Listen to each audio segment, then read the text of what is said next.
You may forget the trauma, but your body doesn't. It flinches at kindness. It tightens at rest. It doesn't trust what doesn't require effort.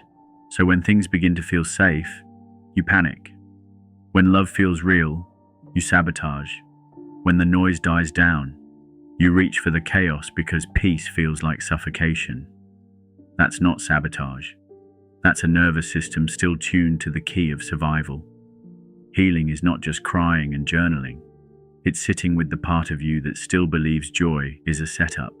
It's holding your hand when you reach for the trigger. It's whispering, "I see you now," to the versions of you that kept you alive by self-erasing.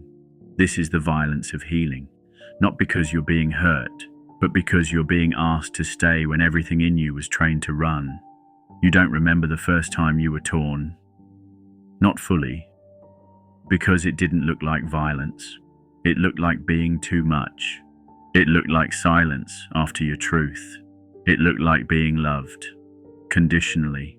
You adapted, and the adaptation saved you. It made you lovable. It made you safe. It made you disappear. But that's where the cut opened.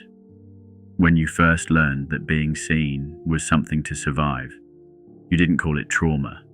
You called it growing up. And that's the most dangerous wound of all, the one that becomes normal. So you buried it. You became useful. You made other people comfortable while your soul screamed from the basement. You locked it inside. And every time you smiled through the pain, you didn't heal. You fractured, not all at once, but in layers so thin no one could see you leaving yourself.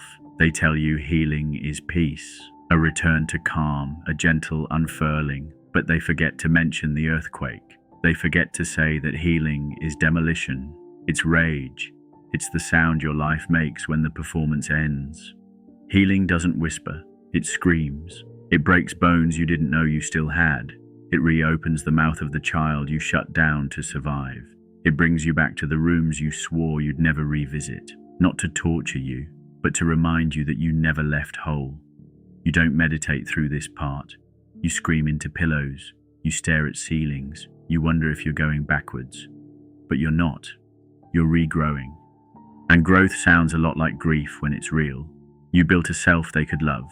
They clapped for that version. They depended on it. They called it maturity, strength, selflessness. But it was a mask, a beautifully rehearsed coping mechanism.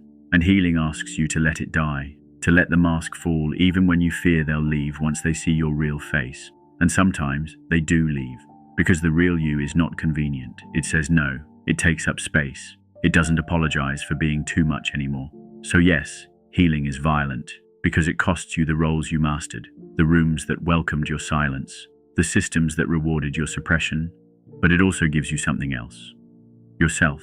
Not the edited version, not the digestible one, but the truth. And the truth, it's worth the blood. They taught you that smallness was love, that shrinking kept the peace, that being agreeable meant you were worthy. But healing unteaches you that lie, and that's messy, because the first time you speak with your full voice, you tremble. Not because you're weak, but because you've never heard your real voice echo off the walls without apology. The first time you say no without explaining why, you feel guilty. Not because it's wrong, but because boundaries feel violent when you were raised to be soft. You'll lose people, but you'll also lose the version of you that settled for crumbs just to avoid starvation.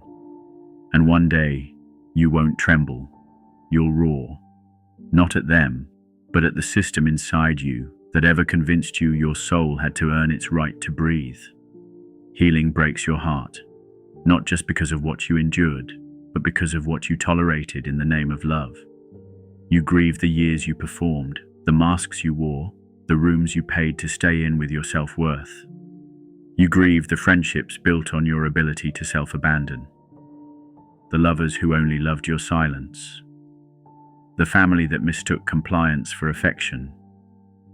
You grieve the good times that were built on your ability to hold pain without expression. And then, you forgive yourself, not for breaking, but for staying, because now you see it. You weren't weak, you were devoted, to the lie, to the hope, to the myth that you had to be less to be loved more. But that myth ends here. You were never meant to be easy. You were meant to be whole. You were never meant to be polite. You were meant to be free. Healing is a violent return because the world never welcomed your unedited self. But now, you do. You choose the discomfort of truth over the comfort of pretending. You choose the ache of growth over the numbness of performance. You choose yourself, loudly, brutally, lovingly. And in that choice, the war ends. Not because the world changed, but because you did. You no longer seek healing to fix what's broken. You seek it to remember what's still alive. And that remembering, it is violent, because it requires the death of every version of you that was built to be safe at the cost of being seen.